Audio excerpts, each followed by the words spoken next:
अस्सलाम वालेकुम ख़ातीनो हज़रात, मैं हूं गज़ाल और आप देख रहे हैं समा स्पेशल। और आज हम बात करेंगे एक ऐसे दर्दनाक वाक़ये के बारे में जिसने गुज़िश्ता दिनों से अब तक इंटरनेट को हिला कर रखा हुआ है। जितनी इसको हाइप मिली है उतने ही ज़्यादा मिस इन्फॉर्मेशन भी फैली हुई है। इस पूरे इंसिडेंट को लेकर आपको दिखेगा कि काफ़ी ज़्यादा हक़ाइक़ को तोड़ मरोड़ कर पेश किया जा रहा है। हर कोई इसको अलग अलग तरह से आप तक लेके आ रहा है और हमारी इसमें कोशिश और काविश यही है कि जो जैसा है वैसा आप तक लेके आया जा सके। इसी सिलसिले में आज हमारे साथ जावेद फ़ारूकी साहब मौजूद हैं। थोड़ी सी डिस्कशन करेंगे इस पे। और हमें कोयटा से ऑन ग्राउंड कवरेज जिन्होंने की मोहम्मद आतिफ इस सारे केस की, वो भी हमें ज्वाइन कर रहे हैं। तो आज सारे के सारे फैक्ट्स और फिगर्स को आपके सामने रखा जाएगा। So without any further ado let's jump right into it. Mohammad Atif साहब, अस्सलाम वालेकुम। जी वालेकुम अस्सलाम। खैरियत से हैं? ठीक ठाक हैं? अल्हम्दुलिल्लाह अल्हम्दुलिल्लाह। आतिफ साहब, मुझे बताएं कि इस पूरे वाक़ये को लेकर ना इंटरनेट पर काफ़ी ज़्यादा मिस इन्फॉर्मेशन फैली हुई है। फॉर इंस्टेंस कुछ लोग कह रहे हैं कि जी खातून का नाम शीतल था और मर्द का नाम जर्क था। कुछ कह रहे हैं कि इनकी शादी हुई हुई थी। अब ये सारा माजरा असल में है क्या? थोड़ा सा ज़रा ब्रीफली इसको ओवरव्यू दीजिएगा। जी बहुत शुक्रिया। मैं सबसे पहले आपके इस वाक़ये का जो है थोड़ा सा बैकग्राउंड बताता हूँ। ये वीडियो जो है कोई 1 हफ्ता पहले जो है इंटरनेट पर वायरल हुई थी। इस वीडियो ने इतना हाइप क्रिएट किया कि बलूचिस्तान गवर्नमेंट जो है इंटरनेशनल स्टोरी समझते हुए इसको खुद अपने हाथ में लिया और इसको जो है ना अपने तौर पर डील किया है। इस वाक़ये का जो बैकग्राउंड है वो मैं आपको बताता हूँ। ये वाक़या जो है तकरीबन ईद से तकरीबन जो बड़ी ईद है उससे 4 दिन कबल जो है 4 जून को जो है पेश आया था। ये क्वेटा का मशरकी इलाका है। यहाँ से 50 किलोमीटर दूर डिगारी का इलाका है जहाँ जी। पर ये जो वाक़या पेश आया। संजदी मैदानी का इलाका है जहाँ पर इन 2 ख़वातीन और जो ख़वातीन और मर्द हैं इनको एक हजूम ने फायरिंग करके जो है वो कत्ल किया है। और उसके बाद जो है इनकी वीडियो 1 हफ्ता पहले जो है वो इंटरनेट पर वायरल हुई। ये चूँकि वाक़या जो है इसको जो इत्तलात ये हैं बताया जा रहा है कि ये वाक़या गैरत के नाम पर जो है इन 2 ख़वातीन और मर्द को जो है वो कत्ल किया गया। ये वीडियो इस कदर वायरल हुई कि जो बलूचिस्तान गवर्नमेंट है उसने खुद इसका नोटिस लिया। ख़ासतौर पर वज़ीर आला बलूचिस्तान जो वो लंदन में थे उन्होंने खुद इसका नोटिस लिया और यहाँ पे इंतज़ामिया को हदायत जारी की कि जो है अगर कोई इसका मुकदमा दर्ज नहीं हो रहा है तो रियासत खुद इसमें फरीक बने और इसका जो है वो मुकदमा दर्ज किया जाए। चूँकि तो मतलब वही जो मुकदमा भी दोनों इतनी लेट जाके दर्ज हुआ। आपने जैसे खुद भी बताया अभी कि ईद से चंद रोज बाद में ये वाक़या पेश आया था, 4 जून को मेरे ख्याल से। तो उसके बाद फिर इतनी देर लग के जब वो वीडियो मंजर आम पे आई है, वायरल हुई है, उसके बाद जाकर फिर भी जब इतनी हाइप मिल गई है तब जाके मुकदमा दर्ज किया गया। जी देखें, इसमें मैं आपको बताता चलूँ कि ये एक ट्राइबल इशू था और इसको एक ट्राइबल तरीके से डील किया गया था। गैरत के नाम पे जो है इस वाक़ये को लेके, इस मामले को लेके इन खातून और मर्द का जो है वो कत्ल किया गया। खातून का जो ताल्लुक है वो सादतज़ई कबीले से है, हम्म। जबकि जो मर्द है एहसान समलानी सुमलानी। जिसका नाम बताया जाता है समलानी, उनका ताल्लुक जो है वो समलानी कबीले से था। बताया जा रहा है कि ये ठीक है, दोनों मतलब खातून और शीतल और मर्द जर्क तो बिल्कुल भी नहीं थे।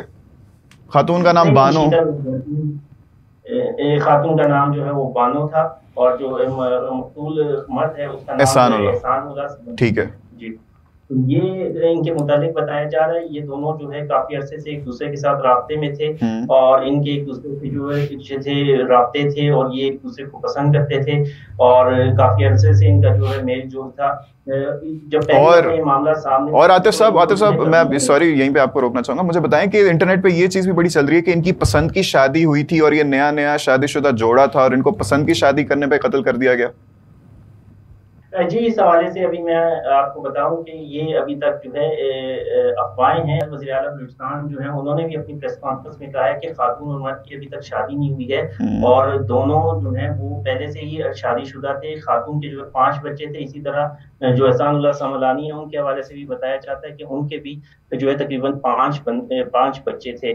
तो जब ये वाकया पेश आया, जब इनको कत्ल किया जा रहा था उस टाइम भी खातून ने जो हमने जो सुना है, जो इतलात मिली हैं उसके मुताबिक खातून जो है वो बेगुनाह है और उसने जो है दलेरी से उसके मुतालिक बताया जाता है कि वो गई है कुरान हाथ में उठा के और हम्म। उन्होंने कहा है कि आप उसे गोली मारने का हक है, आप मुझे गोली मारें। और उसने जो है वहां पे गई है और ये जो वहां पे मुसल्लह लोग थे उन्होंने उसको गोलियां मारी हैं, और उसके बाद जो है जो मर्द है एहसानुल्लाह समलानी उसको कत्ल किया है। और ये वीडियो जो है वायरल कर दी और दोनों को जो है वो अलग अलग कब्रिस्तानों में जो है दफन कर दिया। और ये 1.5 माह तक जो है ये वाकया जो है वो पोशीदा रहा, किसी को नहीं मालूम था।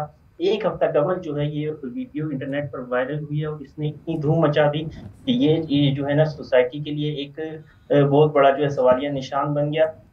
अच्छा खास आतिफ तौर साहब, पर अगर ऐसे अगर ये वक्त। लोग, इन लोगों ने खुद ही इस वीडियो को अपलोड भी किया, इन लोगों के अपलोड करने की वजह से वीडियो को, इस पूरे केस को इतनी हाइप मिली, मतलब अगर वीडियो अपलोड ही ना होती, मंजर आम पे ही ना आती, तो ये वाला केस भी दब जाता। क्योंकि हमारे जराये के मुताबिक इसी इलाके में डगारी में पहले भी इसी महीने 2 ऐसे और केसेस भी पेश आ चुके हैं। जी देखिए, ये इलाका ऐसा है कि अगर आपको इसके मैं आपको पहले वकूफ बताऊं, ये जो है ये पहाड़ी इलाका है और ये संजीदी, यहाँ पर ज्यादातर कोयला खाने हैं। यहाँ पे मुख्तलिफ कबाइल आबाद हैं। अब ये जो 2 कबाइल हैं, सातकजई और जो समलानी है, ये बलोच कबाइल है, बरावी कबाइल हैं। और इसी तरह अगर इनके करीब थोड़ा सा आगे जाएं सारंग से ही, इसी तरह दुम्मड़ और दीगर कबाइल जो है वो भी यहाँ पर आबाद हैं। यहाँ की अगर आप मेले वकूफ को देखें तो आज भी लोग जो है वो 19वीं सदी में अपनी जिंदगी गुजारें, कोई यहाँ पे फैसिलिटी वगैरह नहीं है। इंटरनेट तो दूर की बात है, फोन तक की सहूलत भी जो है वो यहाँ पर नहीं होती है। लोगों को दूर दराज मतलब सफर करके जो है कोयटा की तरफ आना पड़ता है। तो आप इस चीज से अंदाजा कर सकते हैं ये बताएं कि किस सूरत हाल में लोग रह रहे हैं। ये कोयटा से कितनी दूर है ये इलाका? जी ये कोयटा से 50 किलोमीटर दूर शुमाल में वाक़ है और इसका नाम है डिगारी का इलाका।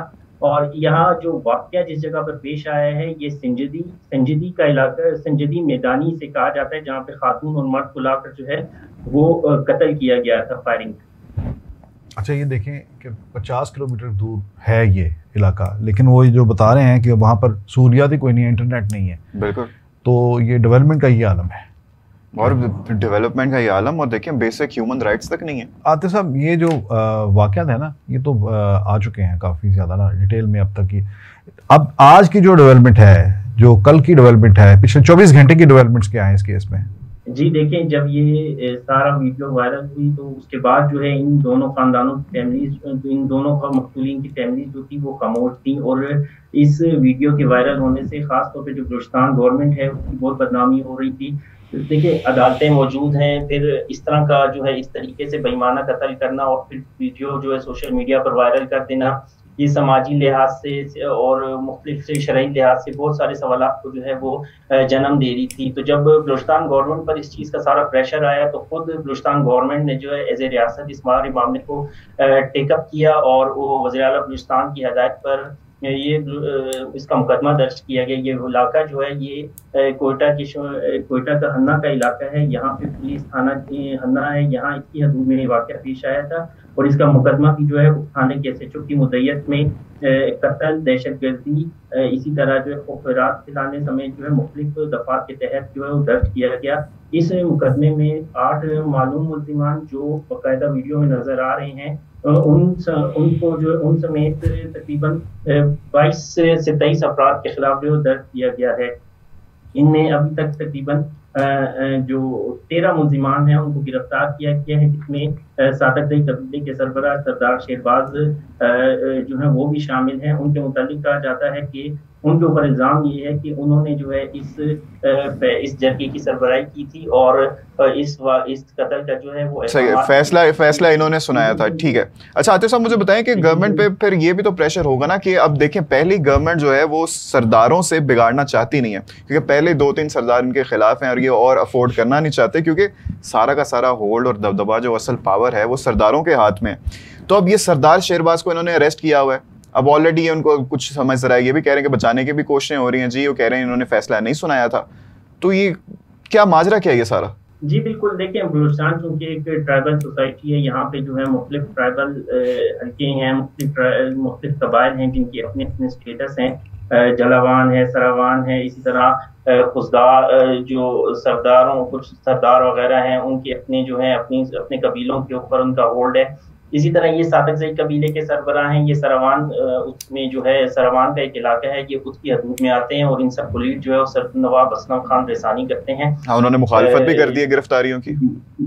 ये सरवान के जितने भी सरदार हैं, जिसमें नवाब असलम रेसानी हैं, सरदार कमाल खान बंगुलजई है, नवाब मोहम्मद खान शवानी है, इन सब ने जो है इस सारे मामले की जो है मुखालफत की कि हम इस गिरफ्तारी की जो है वो मुखालफत करते हैं और इस हवाले से जगह में या इजलास में जो भी फैसला होगा हम उसकी हमायत करेंगे। और ये जो वाकया हुआ है उसका ऊपर भी जो उन्होंने ऐलान किया कि हम अपने तौर पर कबायली सतह पर भी इसकी तहकीकात करेंगे। अब चूंकि जो है सरदार शेरबाज मजीद इस वक्त पुलिस सीरियस क्राइम इन्वेस्टिगेशन की कस्टडी में है। गुज़िश्ता रोज जो है इन्हें यहाँ पर पेश किया गया था इंसदाद दहशतगर्दी अदालत बंद की के जो जज हैं मोहम्मद मुबीन, उनकी अदालत में इनको पेश किया गया। वहाँ पे इनका जो है 2 रोज़ा रिमांड जो है वो दिया पुलिस की दरख्वास्त पे और इनको सीरियस क्राइम इन्वेस्टिगेशन विंग के हवाले किया गया है। और इसी तरह जो कबर कुशाई है मकतूलीन की वो भी कल की गई, जिसका पोस्टमार्टम रिपोर्ट्स भी आ गई। जी उसमें भी अच्छा, जो है काफी कानूनात गए, उसकी पेशरफ्त हुई है। 7 गोलियां मेरे ख्याल से खातून को मारी गई और 9 गोलियां मर्द को। जी बिल्कुल इसी तरह है। अच्छा, कुछ ऐसी खबरें भी हैं, जरा उसकी तस्दीक या तर्दीद कर दे कि जब पुलिस गई थी वहां पर इन मुल्ज़मान को पकड़ने के लिए तो वहां कोई मुज़ाहमत भी हुई थी इलाके के लोगों की तरफ से? जी बिल्कुल, वज़ीर आला बलूचिस्तान ने बाकायदा इस चीज़ की कंफर्मेशन की है कि जो मर्द हैं वो तो भाग गए, लेकिन जो ये टीम जब वहाँ पर गई है इन्वेस्टिगेशन के लिए और गिरफ्तारियों के लिए, उनके ऊपर बाकायदा जो है पथराव वगैरह किया गया है वहाँ के इलाके की ख़वातीन की जानिब से। तो मतलब रूल ऑफ द जंगल ही है ना फिर फारूकी साहब, वहाँ पे मतलब कोई कानून तो है नहीं। ये सब ने अपने अपने बंदूकें ऐसे पकड़ी होती हैं जैसे ये किराने की दुकानों पे जाते हैं, वहाँ से बंदूकें मिल जाती हैं, फिर जो करना है वो इनका राज है। देखिए, बड़ी बुनियादी बात ये है कि ये जो कुछ सामने आ रहा है इसमें हमें सबसे ज़्यादा जो चीज़ अब जो नई जो डेवलपमेंट हो रही है वो ये है कि वहाँ का सरदारी निज़ाम जो है वो इस केस के अंदर बहुत ज़्यादा इन हो गया और वो इसके अंदर उसकी मुदाखलत शुरू हो गई है। ये सरदारी निज़ाम जो है ये अब ये सैकड़ों सालों से आप ये कह सकते हैं सदियों से वहाँ पर रहा जाए, और आज ये बात समझ आती है इस किस्म का जब भी कोई केस आएगा ये एक टेस्ट केस होगा। ये आपकी हुकूमत के लिए भी टेस्ट केस होगा, रियासत के लिए भी टेस्ट केस होगा कि इसमें अवाम को किस तरह से अपने रूल ऑफ लॉ को किस तरह से इंश्योर करते हैं। देखें, ये सारा वाक़या जितना भी है ना गज़ाल, इसमें जो मर्जी बातें आती जाएं उसके आप ये समझें कि अच्छा जी अब तो कहानी पलट गई, अब तो ये नई बात सामने आ गई। वो खातून और मर्द के दरमियान पहले से एक ताल्लुक था, जायज़ था नाजायज़ था, हमें किसी के पर्सनल कंडक्ट के ऊपर यहाँ पर बैठ कर बात करने की कोई ज़रूरत ही नहीं है, ना ही मेरा ये राइट है ये बात करना। वो जिस किस्म के ये बातें सामने आ रही हैं कि उनका ताल्लुक है, ये अल्लाह ताला के पास है मामला, वो उसका no one to judge। ठीक है ना। अच्छा, दूसरी बात जो दुनियावी तौर पर उसके लिए मुल्क के अंदर कानून मौजूद है। बिल्कुल है, ये एक रियासत है भाई, एक एस्टेब्लिश्ड स्टेट है, इसके अंदर आइन है और उसकी रोशनी में कवानीन बने हुए। ये अगर कोई जुर्म कर रहे थे तो उसके लिए तरीका ये था कि अदालत का रास्ता इख्तियार किया जाता है, कानून का रास्ता इख्तियार किया जाता, उन्हें कानून के दायरे में लाकर उनके खिलाफ कार्रवाई की जाती। लेकिन ये खुद से अपनी अदालत लगाकर उन्हें सज़ा दे देना कोई, ये तो कहीं भी नहीं लिखा हुआ है। ये एक सरासर एक गैर आईनी इक़दाम है। हमें सिर्फ ये देखना है कि दो जो हैं, अगर आप उस खातून और मर्द के भी किसी जुर्म की बात करते हैं तो चले मान लिए एक वक्त में मान लिया कि वो भी एक जुर्म था, लेकिन उसके बाद एक बड़ा जुर्म एक और सरदर्द हुआ है, वो खून हुआ है, 2 लोगों का खून हुआ है। और फारूकी साहब आपको एक और इंटरेस्टिंग बात बताऊं, ये जो सारा कारोकारी की जो रस्म है ना, जो पनिशमेंट वाला इनका जो रिचुअल है, ये इसमें एक्चुअली करते ये हैं कि मर्द को ये चाकू से उसका गला काटते हैं और पेट काटते हैं, और जो औरत होती है उसका गला दबाया जाता है। ये सारा इनका ये रिचुअल है।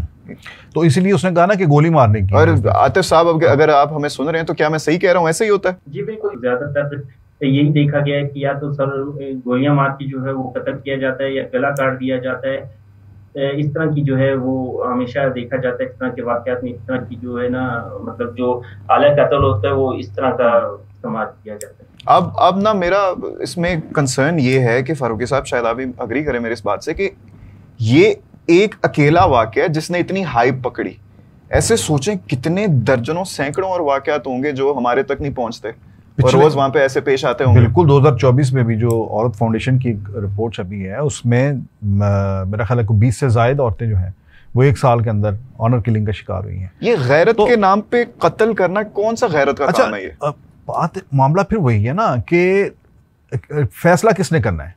क्या रियासत के बनाए हुए इदारे ने और उसके सिस्टम ने हरकत में आना है, उसने फैसला करना है, या लोगों के इंडिविजुअल सिस्टम जो मौजूद हैं स्टेट विद इन स्टेट जो बनाई हुई हैं, या वहाँ पर फैसला होना है?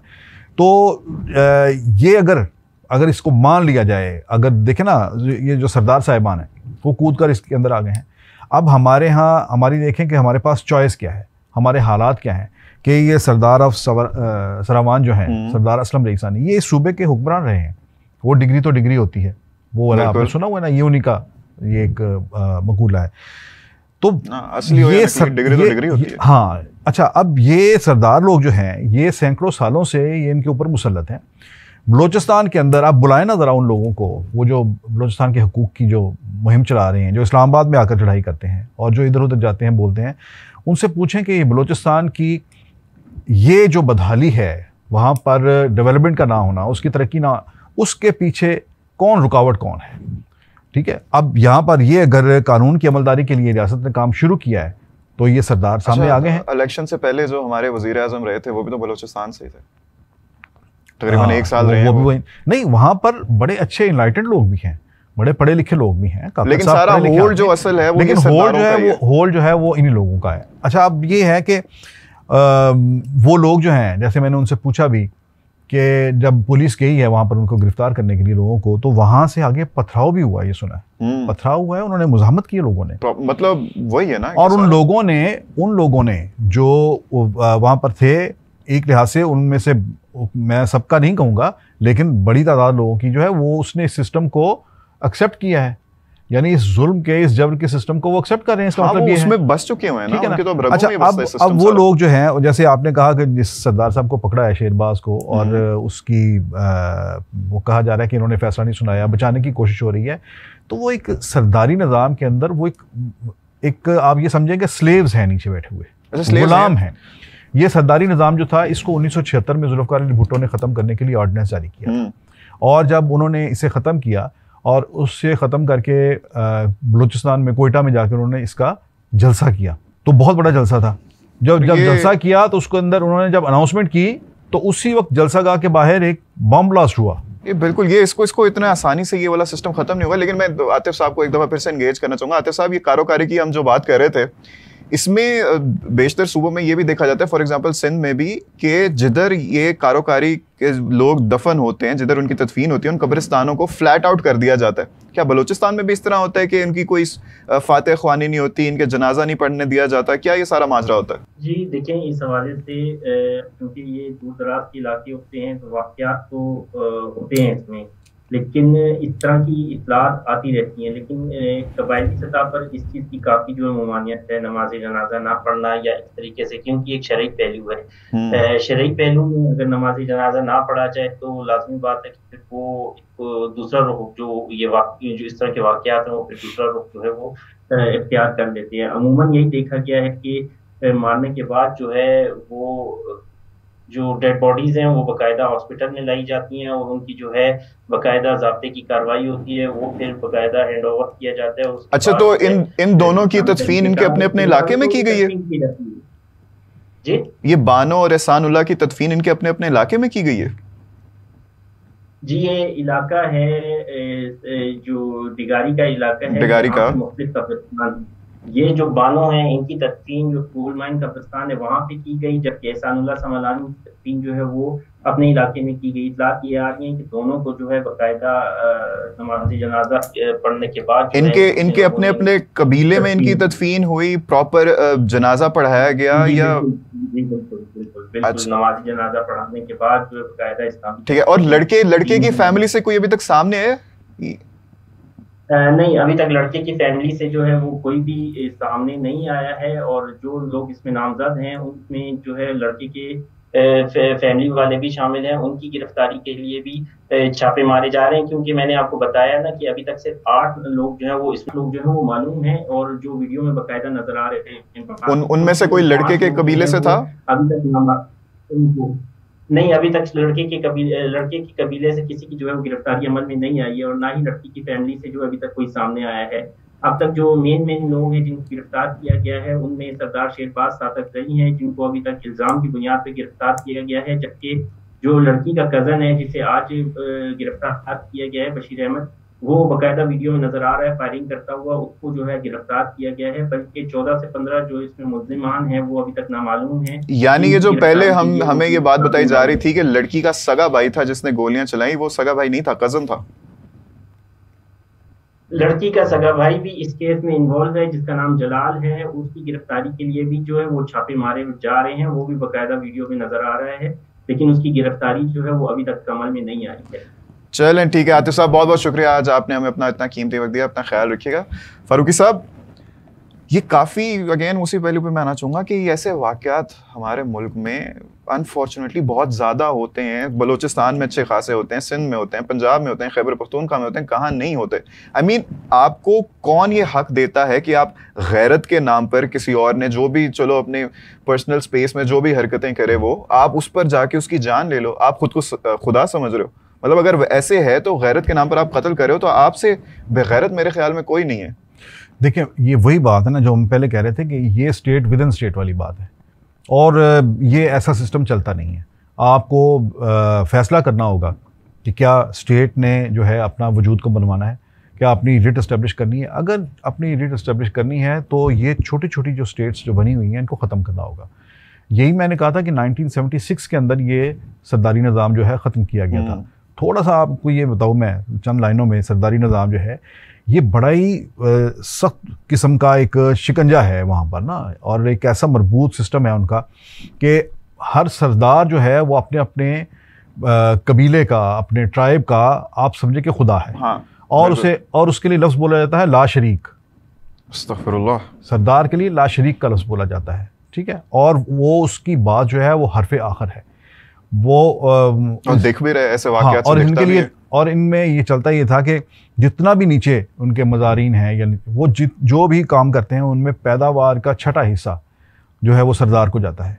ये उसका एक सिस्टम है। तो फिर एक और चीज़ हम एक्सपेक्ट कर सकते हैं ना, जैसे पूरे पाकिस्तान में जब भी कोई ऐसा वाक़या पेश आता है जिधर कोई एक पावरफुल आइडेंटिटी इन्वॉल्व होती है, तो फिर हम देखते हैं कि यार कि वो जी सुलह सफाई हो गई है, माफ़ी तलाफ़ी हो गई है, तो इधर भी कुछ ऐसा हो सकता है?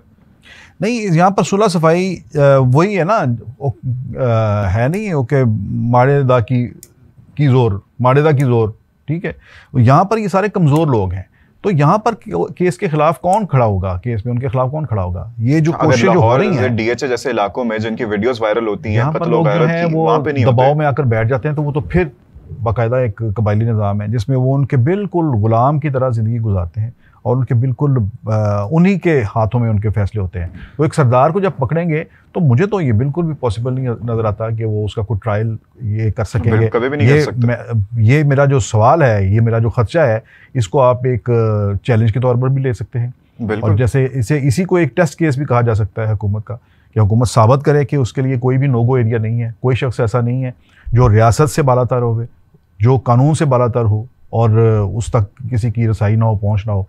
ये केस जो है, देखिए इस तरह के और भी वाक़यात होते हैं, लेकिन बाज़ औक़ात कोई भी वाक़या जब सरफेस पे आ जाता है और इस तरह से आता है तो वो फिर एक इशू बनाता है। और मैं ये समझता हूँ कि इसमें अगर हुकूमत अच्छी तरह से इसको हैंडल करे और इन लोगों को कैफ़रे किरदार तक पहुँचाए जिन्होंने ये बेईमाना कत्ल किया है, तो ये एक आप ये समझें कि सोसाइटी की तब्दीली का एक, जिसे कहें कि एक पेशखैमा हो सकता है, एक टर्निंग पॉइंट साबित हो सकता है। बिल्कुल। और फारूकी साहब, जिस तरह ये जो लोग इस पूरी वारदात में मुलव्वस थे, उन्होंने बाकायदा वीडियो ली, फिर उसको अपलोड किया, क्यों?